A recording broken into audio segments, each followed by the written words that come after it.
these past 4 games, he's noticed a change on the court with you guys and the effort and things like that. Being a player, what have you seen as far as the team and how you guys have gelled in these past 4 games? I think we're just starting to work harder. People are actually buying in a little bit. As tough as that seems to sound, not buying in on October 15th when you first started. But I feel like we've lost the sense of entitlement. You walk in, you put on a Humboldt State uniform, you automatically think win, but you don't think about what it takes to actually get there and, achieve what the past 2 years that I've been a part of the team achieved. Those guys, great players along with the commitment and the hard work. So now we have the players and they're finally starting to work, so you can finally start to see the changes.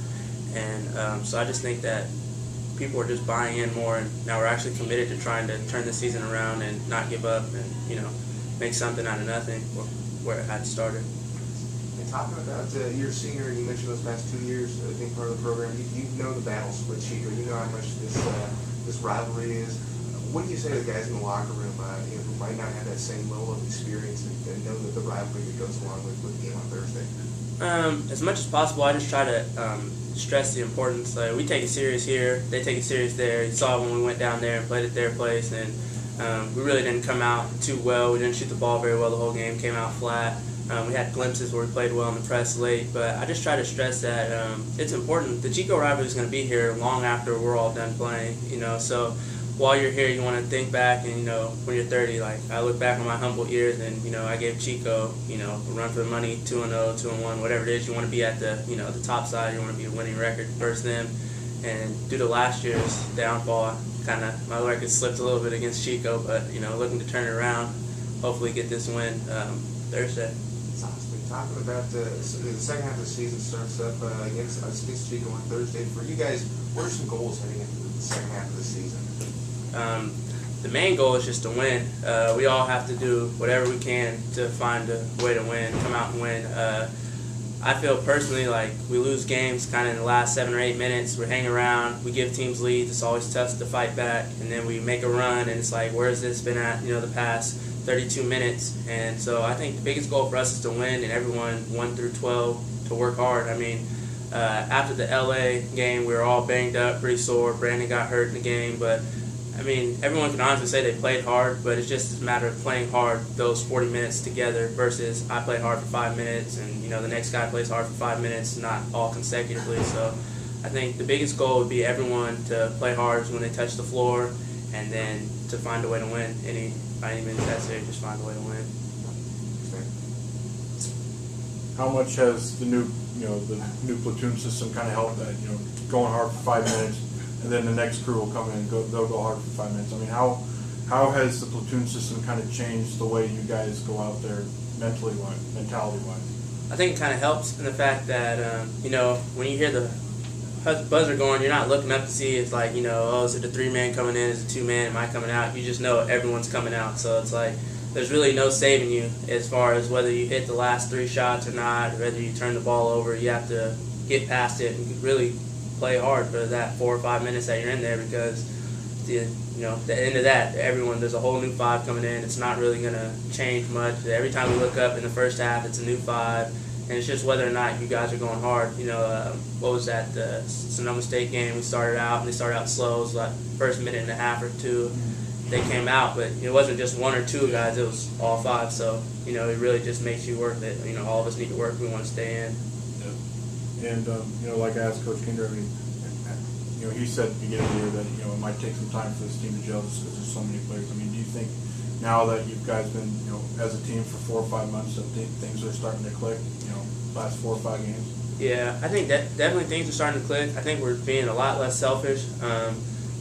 There's always room for improvement as far as gelling. I don't think we've hit our peak yet, which is a good thing and could be a bad thing, but I mean, it still means we're on the rise, so I just look at it in a positive light. But yeah, I definitely think that we're going towards the right track.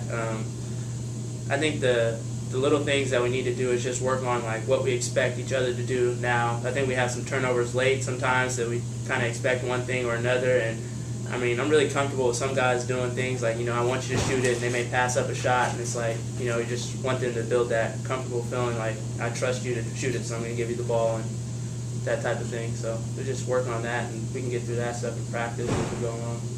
One of the newer additions is Rocky Brown. I mean, what kind of shot in the arm has he given this team, not only points wise, but just the energy he brings out there? I think it's really good to have him there. He brings a lot of energy. I just look at Rocky sometimes and I'm like, I needed you to bring it the whole time. And as soon as he does that, it turns on. I mean, in the Cal State LA game, he's at on-ball steals. He's coming back. It's just like we just want all of it to happen, at the same time, because he's a very capable player. And especially with our group, we're a lot smaller, but that's like a benefit to us because we're a lot more active.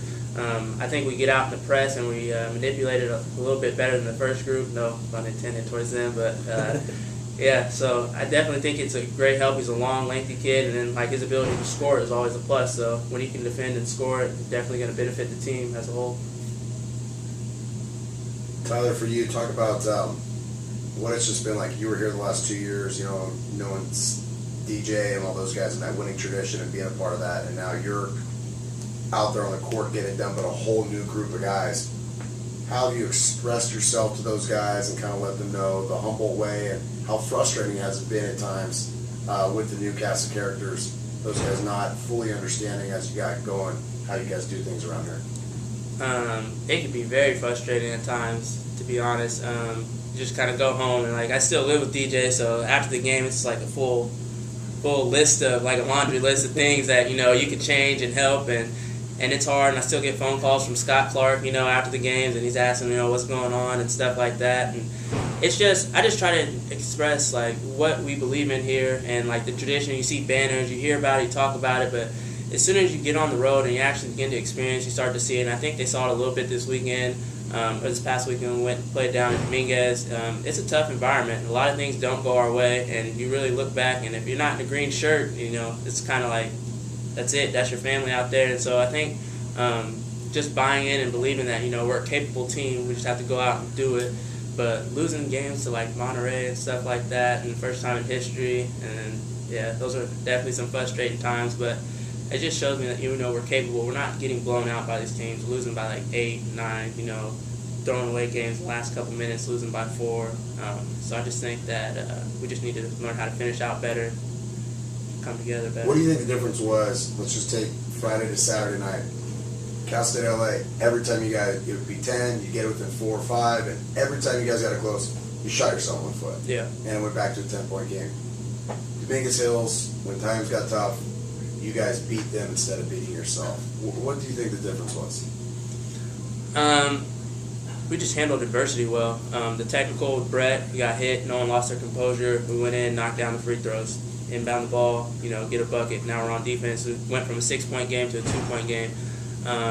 In past games, we haven't handled adversity well, whether we brought it or the other teams brought it. Against Sonoma State, we couldn't score for a long stretch, but we kept taking poor shots instead of, trying to pound it into a guy like Brett McConnell or get to the rim. I mean, they were in foul trouble as well. So I just think we handled adversity better, and we're smarter basketball players at the time. A lot of our shots were at the rim unless it was late in the shot clock. I think that made a difference for us because Rocky got fouled and hit free throws late.